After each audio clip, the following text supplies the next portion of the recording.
China accuses Britain, EU of hypocrisy over Canada detentions. Beijing, China accused Britain and the European Union of hypocrisy on Monday for expressing concern about, saying they had double standards for not mentioning a. Canadian Foreign Minister Chrystia Freeland said on Saturday Canada will maintain a high-level campaign in the coming days to seek support from allies as it pressures China to free the two detained Canadians, who China says are suspected of endangering state security. Freeland spoke a day after, who were held after Canadian authorities arrested a senior Chinese executive on a U.S. extradition warrant. Britain and the European Union have also expressed support for Canada. Chinese Foreign Ministry spokeswoman Hua Chunying said Beijing expressed strong dissatisfaction and resolute opposition to comments by Canada, the United States and others on the detained Canadians. The two, Michael Kovrig, a former diplomat and an advisor with the International Crisis Group think tank, and businessman Michael Spavor, are suspected of endangering state security, so they are of course being detained, Hua said. We urge relevant countries to earnestly respect China's judicial sovereignty, she told the Daily News briefing, reiterating their lawful rights have been guaranteed. The support of Britain and the European Union was strange, Hua added. What's this got to do with Britain and the EU?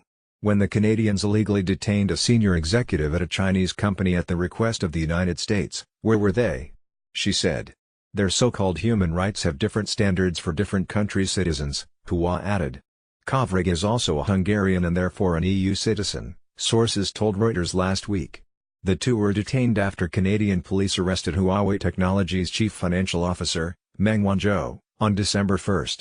China again urges Canada to release Meng and the United States to withdraw its arrest warrant, Hua said. While Meng has had full access to lawyers and is able to see family, Kovrig is being denied legal representation, is not allowed to see family, and is limited to one consular visit a month, sources familiar with the situation say. No details have been revealed about Spavor's detention. Canadian diplomats have seen both men at least once since they were detained. Canada arrested Meng at the request of the United States, which is engaged in a trade war with China. Meng faces extradition to the United States to face fraud charges which carry a maximum sentence of 30 years jail for each charge. China has given only vague details of why they have detained the two Canadians, and has not drawn a direct link to Meng's arrest.